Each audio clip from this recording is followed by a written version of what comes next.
Have you ever found yourself feeling overwhelmed? Running a business can be hard. I mean, you're in charge of payroll, accounting, sales, marketing, hiring, firing. It can be overwhelming. However, what if you could learn how to endure the pain and the hardship without displaying any feelings of negativity or without complaint? That would be a superpower. And that is what today's show is all about. You see, we're joined today with today's modern stoicism expert, Ryan Holiday. Ryan Holiday is a best-selling author and a media strategist who dropped out of college at just the age of 19 years old to apprentice under the great Robert Greene, who's the author of the 48 Laws of Power book. And on today's show, Ryan Holiday joins us to share about his new book, Lives of the Stoics, The Art of Living, from Zeno to Marcus Aurelius. Ladies and gentlemen, without any further ado, it is my pleasure to introduce to you the international best-selling author and stoicism expert, Ryan Holiday. Some shows don't need a celebrity narrator to introduce the show, but this show does. 2 men, 8 kids, co-created by 2 different women, 13 multi-million-dollar businesses. Ladies and gentlemen, welcome to the Thrive Time Show. Now, 3, 2, 1, here we go! Started from the bottom, now we're here. Started from the bottom, and we'll show you how to get here. Started from the bottom, now we're here. Started from the bottom, now we're here. Started from the bottom, now we're here. Yes, yes, yes, and yes. Ladies and gentlemen, without any further ado, it's my pleasure to welcome onto the show the great Ryan Holiday. This man is an international best-selling author, and he dropped out of college at just the age of 19 to intern for the great Robert Greene. Ryan Holiday, welcome onto the Thrive Time Show. How are you, sir? I'm doing great. Thanks for having me. Hey, I have to ask you this. You have had epic success at this point, but you had to start somewhere. Can you kind of tell us about the humble beginnings of the Ryan Holiday Show?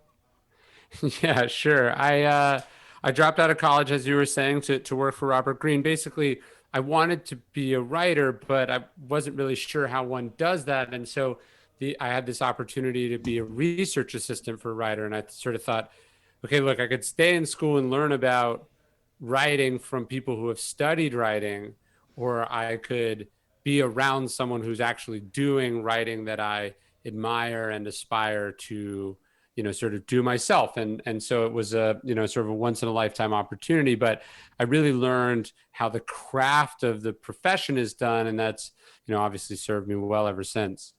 Now, it's kind of a shallow human. I had to read the book, The 48 Laws of Power. I had to read it twice, Ryan, and do the audiobook to really grasp, the principles and the concepts in the book. And Sure. Could you maybe explain the process that Robert Greene went through to write that book or to write his books? Because Mastery, 48 Laws of Power, I mean, they are very well researched. I would love to hear what his process was like. Yeah, he's a deep, deep thinker. So every sort of sentence you read in that book is usually, backed up by, several hundred pages of writing. So as a research assistant, my job was to go find, he might have an idea or he's found one example, and my job is to find more like it, to sort of go down the rabbit hole to sort of, confirm or deny or disprove what the idea is. And it was really kind of a graduate course in the classics and in history and science and psychology.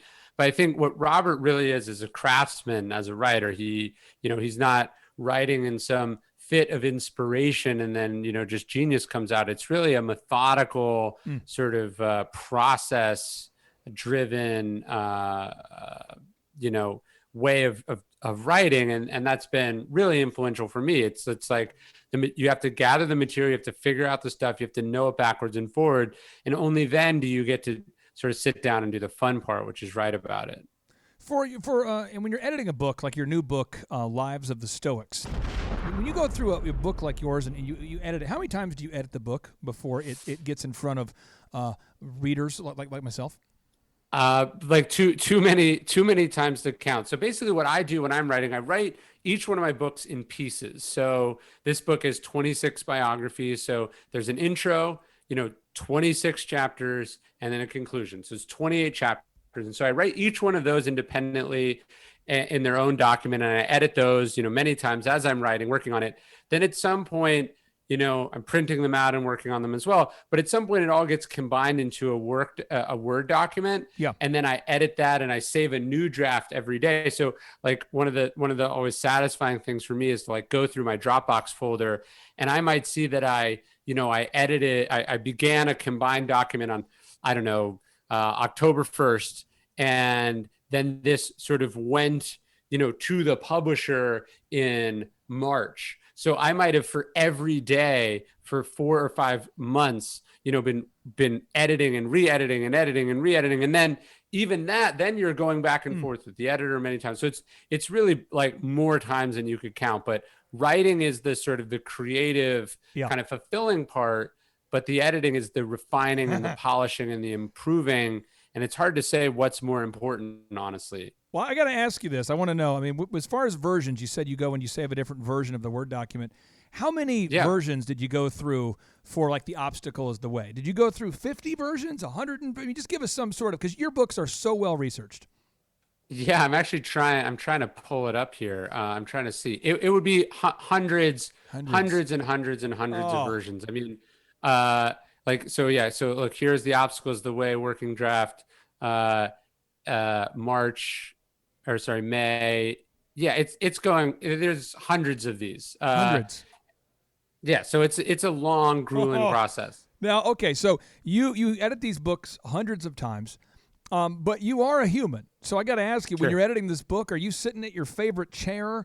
Are you a bathtub editor? Do you print it out? Do you have a pen with you? Just tell us when you're editing the book. I mean, do you like to print out the paper copy and write your notes on there? Just walk us through the mechanics of it. Yeah, you do both, right? So you write and edit on the computer, and then at some point you print it out and you're editing it there. And then the really big transition is when you submit it to the publisher, and at some point they accept it, and then it goes through rounds of edits with them, and then there's copy edits.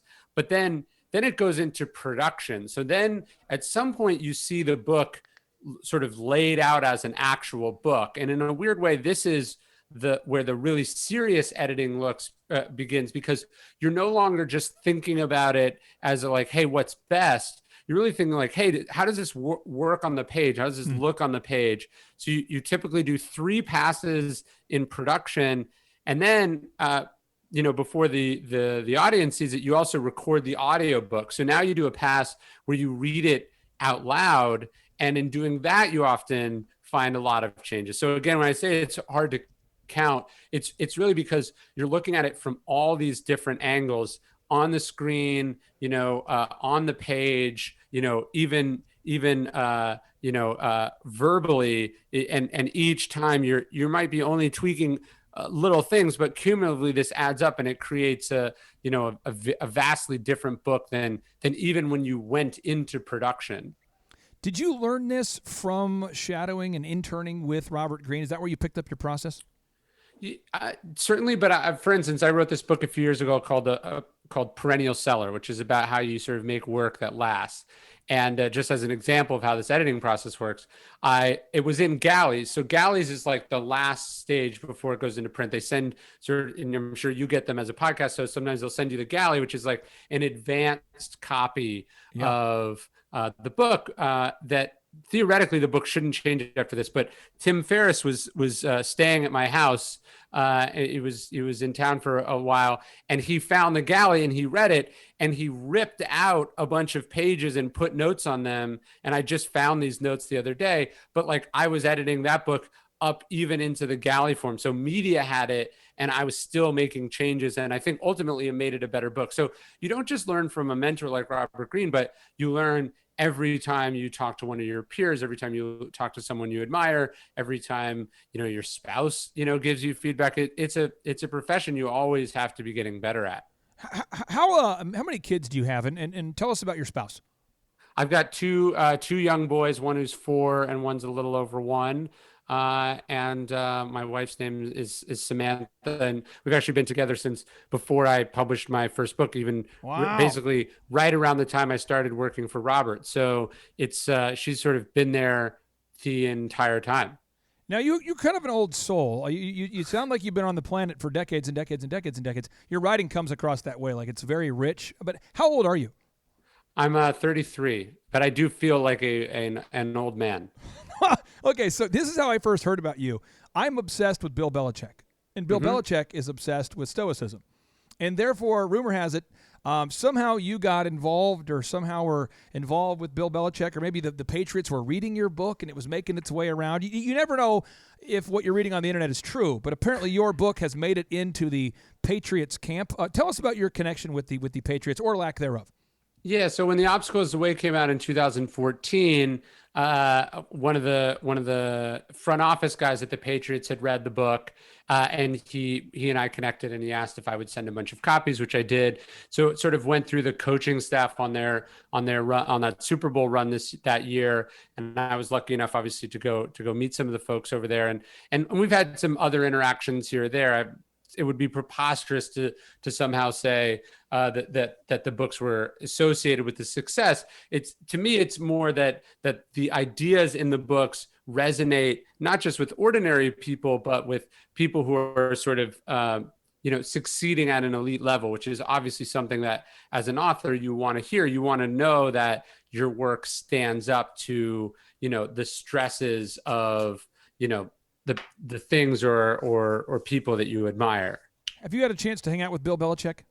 I've met him before, and we've talked. I certainly wouldn't say we're friends, and I wouldn't want to say he's obsessed with Stoicism. But as a sort of a student of anything and everything that can make the team better, I think that's where the books came in. And I mean, the truth is, I'm much more obsessed and a student of him than the other way around. And I write about him quite a bit in Ego is the Enemy and a little bit in the Daily Stoic. So I think what I've tried to cultivate as the books have made their way through sports and politics and, the special forces and stuff, is sort of a mutual exchange of ideas as much as I could pass along to them. I'm much more interested in what I can learn from them, because that makes my next book better. I think this next question I want to ask you, it's kind of a dumb question on the surface, but I think it'll make sense for somebody out there. Okay. If I'm listening and I'm not familiar with your books, you've got a lot of books now. I mean, you've written many things. You have a blog. You have a lot of podcasts. If somebody's looking into,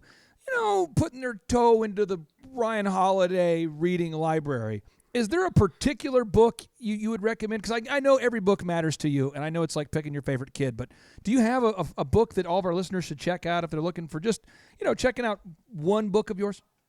Yeah, I mean, look, I could do you one better. I mean, if someone is interested in these ideas, every day for the last 4 years, I've sent out an email. I wrote a book called The Daily Stoic in 2016, but every day since then, I've written. It's a 1-page-a-day book, so it's really an accessible book. But every day since then, I've put it out an email for free that sort of takes a meditation from history and philosophy and sort of combines them into some sort of lesson that you can meditate on, some sort of prompt for the day. And so people can sign up for that for free at dailystoic.com/email. And hundreds of thousands of people all over the world get it. But it's really sort of a preview of what the book is, which is 1 page a day. And then my books, The Obstacle Is the Way and Ego is the Enemy and Stillness is the Key. The idea is, okay, how do we explore these topics at maybe a sort of a greater length or do a deeper dive? But I really think the Stoics talk about, they're like, look, the way to wisdom is just get one thing a day. If you just make one little improvement every day, that adds up. And so that's kind of how I think about it. I don't think it's like, here's one book that will change your life. It's more like, what's the ongoing journey that you're on? And so I try to write in that sense. Okay, here's the deal. I've got a friend of mine here. His name is Ryan Wimpy. You two share the first name, so I'm sure you have a lot in common. But Ryan, he runs a company called Tip Top Canine. Ryan, you're on with Ryan Holiday. How are you, Ryan? I'm doing great. How are you guys doing? Brother, I'm excited for this interaction here. Now, here's the deal. I'm good. This wasn't what I was expecting, so I'm curious to see where this is going to go. Here we go. So Tip Top Canine is a company he's grown from one location to now 11. And I'm always talking about stoicism. And so, you're like the stoicism wizard there, Ryan. So I'm going to ask you some questions, but I'd love for Ryan to be able to ask you too. Okay. This book, Lives of Stoics, The Art of Living, why or how could it benefit a guy like Ryan Wimpy or myself that own businesses where something terrible and great is always happening every day?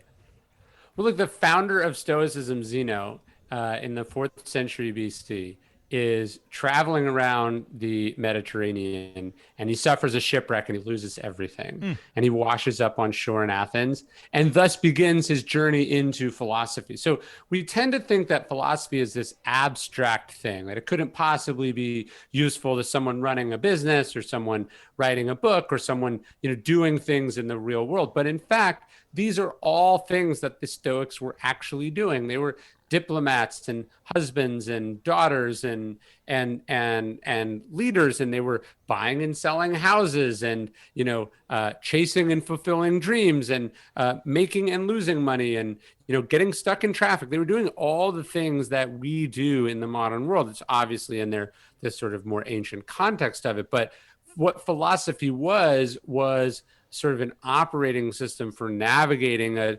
tumultuous, strange, often, insane world. Ryan, you train dogs. Yes. What's the worst thing that happens on a weekly basis that could possibly happen in your world? Just terrible. Like a complaint or something? Well, we have trainers get bit. We have, real bad bites that can have people out of work for 2 or 3 months with workers' comp claims. So, Mr. Holiday, let's say that I'm training Cujo. I'm training White Fang. I'm training this crazy dog, and it bites me down to the marrow. We literally had that happen like 3 months ago. Oh, boy. Okay, so those kind of situations, what kind of advice would your book provide for people on a practical level? Most of our listeners own companies, Sure. What kind of stuff could our listeners find in your new book, Lives of Stoics, about that kind of thing? Well, so look, the way Stoicism is set up, there's sort of 3 disciplines. The first discipline is perception. That's how you look and perceive what difficulty or situation you're in. The next is the action that you're going to take. And then the final part, the discipline of the will, is what are you going to endure? What are you going to survive? What sort of perseverance are you bringing to this situation? So I think to think about this, it's sort of like, okay, how can you see this as objectively as possible? Are you going to catastrophize? Are you going to complain? Are you going to get caught up in blame, right? So the perception side of things really matters. Then what action are you going to take? How are you going to use this? How are you going to move forward? What's your path to getting better? What do you need to do to get out of this? And then the third is like, look, how do you just understand that adversity is a part of life? How do you put up with things that, are unfortunate or unpleasant? And then how do you sort of emerge from the whole experience, sort of better, wiser, and stronger? Your book, The Obstacle's the Way, right now, the audio version has 3,020 reviews. The print version has 1,625 reviews. And not all of those reviews are great. Although you have a 4.7, it looks like, or a 4.8. When you get a negative review, Ryan, does your wife bring it up to you? Does she say, hey, Mr. Best-selling author, Mr. Ryan Holiday, does she walk up to you and say, oh, you got a bad review? How do you find out about a bad review, and then how do you personally process it using your Stoic philosophy? Well, look, as I've sold more books over the years, you start to learn you just frankly have to tune these things out. And if you're riding on every bad review, it's going to eat at you. You're not going to have any time to do the work, right? So part of it is you almost create a little bit of a bubble for yourself. Although there are moments where you are tempted and you pull it up and you look, and almost never do you emerge from that happier, wiser, right. Better at what you do. So a lot of it is tuning out, and I'm certainly not perfect at it. That makes 2 of us, right? So it's like when you have a clear idea of what you're trying to accomplish, it allows you to sort through feedback better. So a lot of the negative reviews, when I do see them, weirdly actually make me feel better because they confirm what it was I was trying to do. So, the point of The Obstacle is the Way was to make sort of Stoic thinking accessible to people who weren't interested in philosophy. And people go, oh, there's nothing new here. He's just introducing Stoic philosophy. He does it. It's like, oh, thank you. You think you're criticizing me, but you've actually just told me like that I accomplished exactly what I set out to do. Now, Ryan Holiday, I have 3 rapid-fire questions for you before Ryan Wimpy tries to paint you into a corner with a tough question. So here we go. Tim Ferriss, you spend a lot of time with Tim. It appears as though you and Tim are good buddies. Yeah, People always probably want to know, what's Tim like when he's not on the podcast? What's Tim really like when he's... I mean, could you describe the Tim Ferriss experiment? I mean, you guys are good buddies. What's it like hanging out with Tim? What's he like when he's not on the podcast, not in a book, not on TV?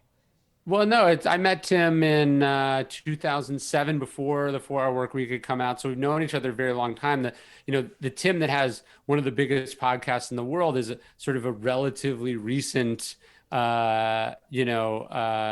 change of events for us. I've known him much longer as just a great writer, a great thinker, a great friend. And, he's a thoughtful, smart guy who's often, his instinct is to, when he finds himself in a situation or a new business or whatever, is to find out the best way to do it. And so, he's always breaking things down, trying them, he's always doing these experiments. Most of them don't work, but every once in a while he discovers something, and that changes, sort of how millions of people end up doing stuff. So he's just a great guy to know.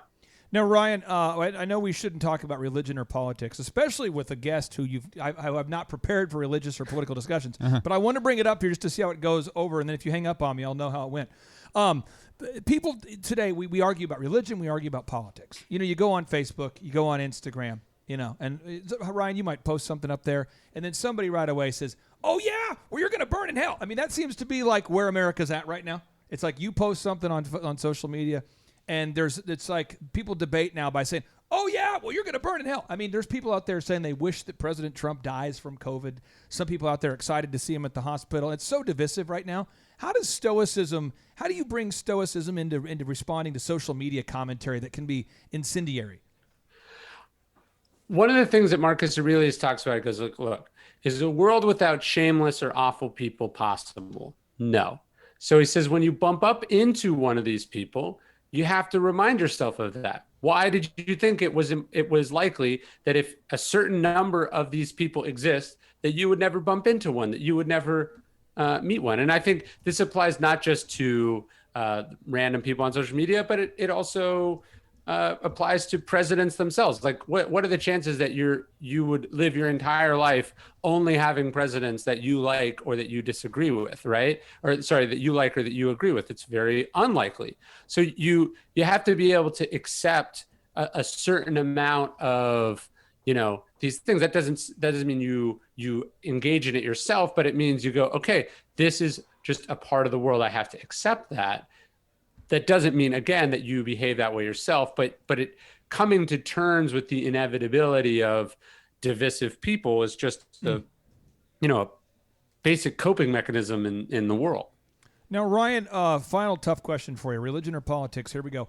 Old school jam. An old school jam. A lot of times, you went to high school, you went to college. You said, how old are you now? You said you're 35. Is that right? 35? 33. 33. So you're 33 years old, which means you're probably 2003, 2004, graduated high school. What was the jam that you listened to back in the day where you were in high school, you're in your car, you're going, oh, that's hot. Even when you hear it now, it fires you up. What's the jam? So I was class of 2005. I remember leaving my high school graduation, driving myself home. And I remember, and I'm bringing this up just because I was thinking about it the other day. I was listening to the band MXPX in my stereo of the Subaru that my parents let me drive. And it was funny enough because I actually had Mike Herrera on my podcast for the Daily Stoic recently. The idea of like, oh, that I was listening to this band as I left high school for the last time. And then, flash forward 15 or so years later, I'm interviewing that person on my podcast. It was a very surreal moment. MXPX is a rock group. Do you have a favorite hip hop group too? Do you do hip hop as well? I'm not a big hip hop person. I mean, there's obviously songs I like, but I've always been more of a rock or metal guy. Is there a particular MXPX song that you prefer? So one I prefer. That's a good question. What's my favorite MXPX song? I mean, I'm Okay, You're Okay was probably the first song I ever heard from them. So that's sometimes like the first one gets rooted in there. I like GSF. I like Today Is In My Way. I like a lot of the old stuff as well. Okay. I'm taking notes here. Today Is In My Way. Got this. Okay. Now that we've got the tough questions out there. Yeah. Ryan, you're running Tip Top K9. Yes. Great things are happening. What questions would you have for Ryan Holiday? Yeah, I did. I was going to ask about the reviews, but I think that was a really good answer on the way that you would approach that. But I did have, as far as knowing that there's going to be divisive or evil people out there, when it comes, so like I know at our Tulsa location after the last 12 years, every 3 or 4 months, I'm going to have some bad person that we way over delivered with that's still going to want a refund because of our guarantees, right? Sure. And so if we say but transferring that to the locations, to our franchises, how do and Clay's been preaching to me stoicism for the last like 3 years, but how do I get someone to know and not fly off the handle and lose literally days of productivity over a refund? Because if we have like say a $3,000 or $4,000 boot camp refund, how do you teach? The question for Ryan Holiday is: how do you teach other people? Yes. To not lose days of productivity over a nefarious customer. Exactly. Okay. Perfect. Yes. Thank you. I think you got to look at it exactly as you just did, but we have trouble doing that math, right? Because sort of $3,000. Let's say it's a $3,000 refund. $3,000 out of your bank account. That's tangible. You had $3,000. Now you don't have $3,000. The problem is we're not as good at valuing our time. We're valuing our happiness, we're valuing the opportunity cost of where our energy could be spent. And so we do a bad job sort of throwing, as they say, good money after bad. So we add on top. There's a great line from one of the early Stoics. He says, I am at least not a hindrance to myself, meaning when bad stuff happens, he deals with it, he handles it, but what he doesn't do is make bad situations worse. So one of the ways you want to express that is you go, okay, look, we made $100,000 this year, and we gave one refund. That's a breakage rate of 3%. That's pretty good when you zoom out. It's there. But if you're just looking at it as like I had $3,000, now I don't, that's 100% breakage, right?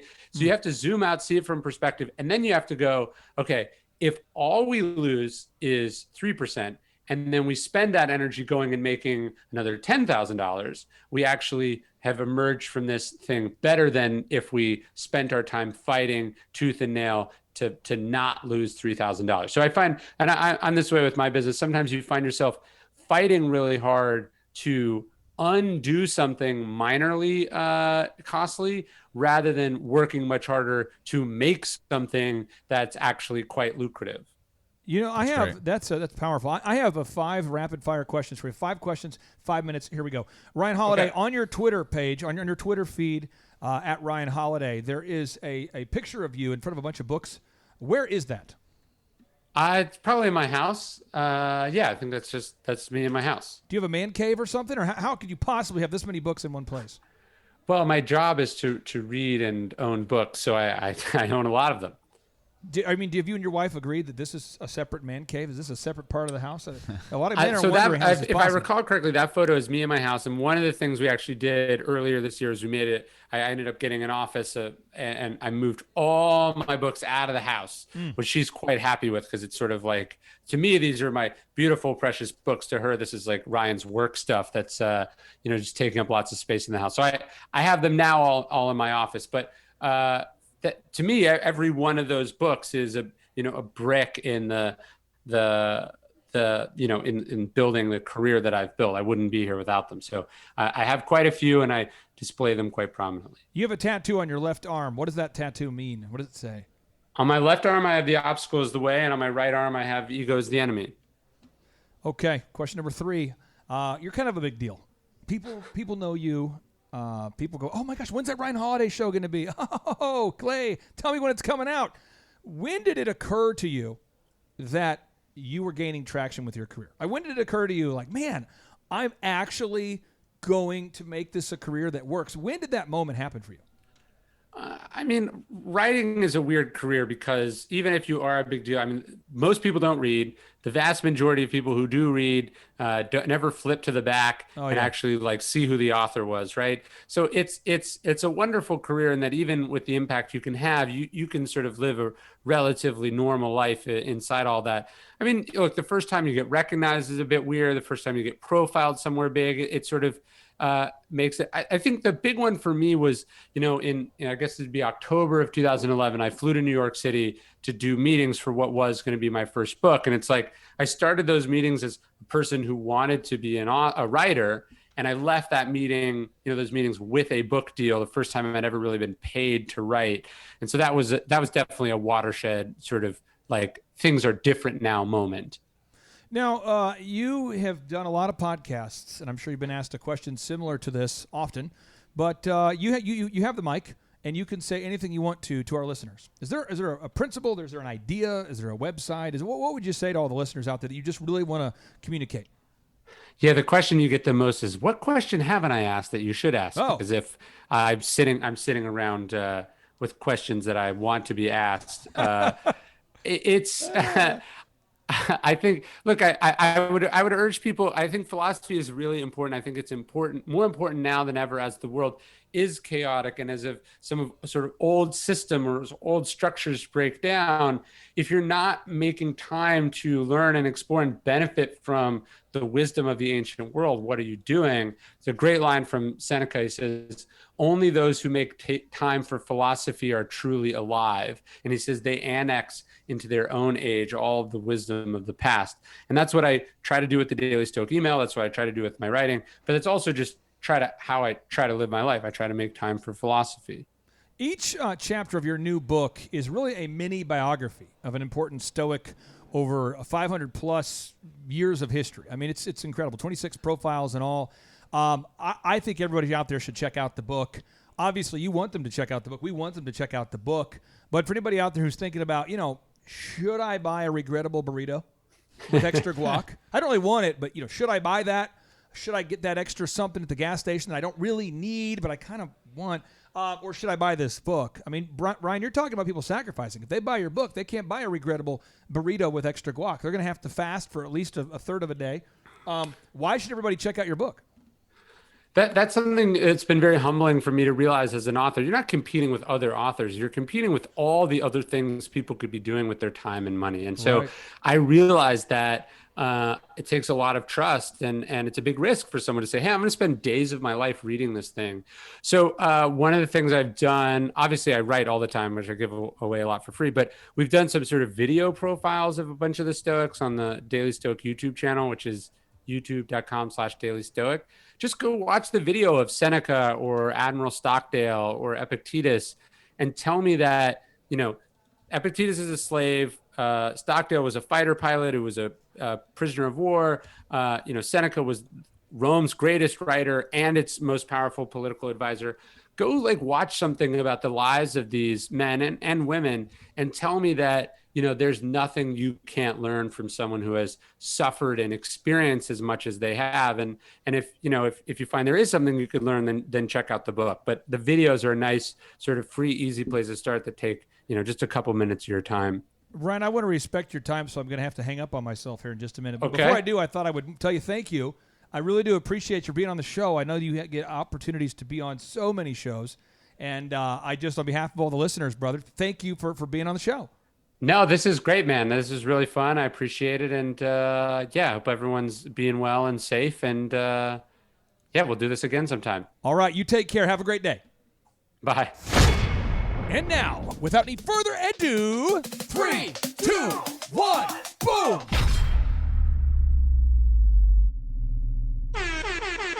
Stop what you're doing and think about this for a second. What would happen if your company was suddenly able to generate exponentially more quality sales leads? That would be incredible. What would happen if your company came up at the top or near the top of the Google search engine results? Well, I would just feel overwhelmed with all that business. How many thousands of dollars in lost sales or millions of dollars in lost sales are you missing out on simply because your potential customers can't find you when they go online to search for the products and services that you offer? I refuse to think that thought because I don't want any more business. Unless you are a dirty communist that hates money, my new book, Search Engine Domination, will help you grow your business.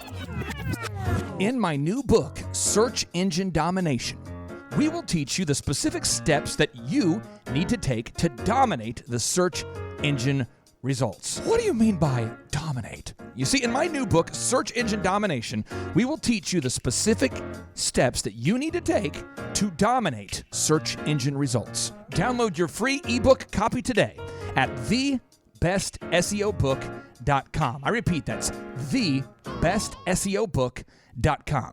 My name is Amy Baltimore, and I am a CPA in Covington, Tennessee. I've been working with the Thrive team now for about a year. One of the first things that they did was to update my website and my search engine optimization. I prior had a website, but I was not being found on Google, and all of my new business was coming through referrals from friends, family, etc. And right away, I started to see results. People were calling and coming in saying that they found me on Google. They just Googled CPA near me, and there I was at the top of the page. And so it's been a great help to my business. Again, you can download your free ebook copy today at thebestseobook.com. Hey, this is Dustin Huff. I'm with Keystone Harbor Marina. We joined Thrive back in January and have been working with these guys for about 7 months. During that time period, we have moved up our Google rank through reviews and SEO processes that we've compiled through these guys. Our leads have gone from about 4 a week to now 165 a week. So the process works. I will tell you from experience, once you begin, you have to stay with it. As long as you continually do this week in and week out, month in and month out, you'll continually grow. The system works, but nothing works unless you do. You've got to take some action. Download the ebook for free today at thebestseobook.com. Hello, my name is Daniel with Daniel's Heating and Air here in Amarillo, Texas. The way Google has affected my business, we have got a lot of calls from Google. Right now it's July, and we've had the best month ever. And it took us about 8 to 10 months to get on top of Google, and I'm glad we did. Remember, nothing works unless you do. You have to go to thebestseobook.com today. Download the ebook for free. Just download that ebook for free, and you'll be off to the races. Hi, my name is Christina Nemes. I'm the owner and operator of Angel's Touch Auto Body and Detailing in Bourne, Massachusetts. We have been working with Thrive and their coaching for, say, 8 to 9 months, and it took us about 6 months, 5 to 6 months to get on the top of Google, and with their help with the website and marketing, and the SEO and retargeting ads with Google, and it has been phenomenal. We just have light and day business coming in, phone calls coming in, walk-ins, referrals. It's just through the roof, and we couldn't be happier. At the moment, we are up 50% this year from the previous year, and not only is that part of our own hard work and diligence, but also with the help of Thrive and what they've done for us and getting us on the top of Google and, you know, all their knowledge and coaching. And yeah, so super grateful, super pumped to see what the future holds for all of us. Thank you. This is your year to thrive. Success you will find. Today is your day, and now is your time. Lazy hands make for poverty, but diligent hands bring wealth. Proverbs 10:4. I'm here to tell you, you can do it if you can just motivate yourself. 12 the masses had to cut off a few, so on the daily you and I could rendezvous. A misshapen tree that I had to prune. I had to make cuts to be here daily at noon. So like a tidal wave of knowledge monsoon, I could rain on the parades of those who doubt in you. Are you the next Rockefeller or the next guru, or the next Dr. King who's changing the rules? Walls are in your way, will you run right through? Like a running back, forth the one, it's up to you. I remember my days back in the dorm room, tuned to the gloom like the temple of doom, overwhelmed with the doubts that try to consume my hope for the future that I could pursue. But from the mountaintop now I can conclude that you have what it takes if you want the view to. This is your year to thrive. Success you will find. Today is your day, and now is your time. It's your year to thrive. Success you will find. Today is your day, and now is your time. This moment is profound cause you're above the ground. Your road might have been rough, but what you got now is now. We're here to pick you up and to even show you how, but you gotta be resourceful with that old plow. Started from the bottom, but I worked my way up, cause by 4 a.m. I've always been prayed up. Rise and grind, now's your time, don't dare let up. You gotta get it, don't quit it till your seeds grow This up. is your year to thrive. Come on, come on. Success you will find. Yes. Today is your day. Somebody say, And now is your time. It's your time. It's your year to thrive. come on, come on. Success you will find. Today is your day. And now is your time. It's your time. Yeah, We yeah, all yeah. have a wish and we all want to win, but we cannot begin without self-discipline. If you fall on your face, get yourself up again. Attach yourself to goals, not fail with the friends. When the storms get rough and they scatter and leave, you only be there with yourself and what you believe. We believe in you, but not as much as God does. If you're going through hell, he's got nothing but love. Apply what you learn, increase what you earn, and in due time You you got have money to burn. Apply what you learn, increase what you earn, and in due time you got money to burn. Sing it. Apply what you learn, increase what you earn, in due time you got money to burn. Sing it. Apply what you learn, Sing it. increase what you earn. Yes. In due time you got money to With this difficult burn. miracle, Yeah. I look to shout down the doubters. Kill the weeds that be killing your dream flowers. Empower you to devour all the obstacles that make your sweet dreams sour. As for me, I used to stutter, but now I'm on the microphone smooth like butter. If I can do it, I know you can too, but you must stick to it like postage do. And while Merton's on the chorus, singing what he sings, I encourage you to dream big dreams. Today is your day. Today's your day. And now is your time. It's your time. This is your year to thrive. Sing it, sing it. Success you will find. Today is your day. It's your day. And now is your time. It's your time. Today is your day. Come on. And now is your time. Sing it, Martin. Today is your day. Now is your time. I realize I can't sing like that, but I can talk and play the woodblock. Okay. If you guys need me, I'll just be over here.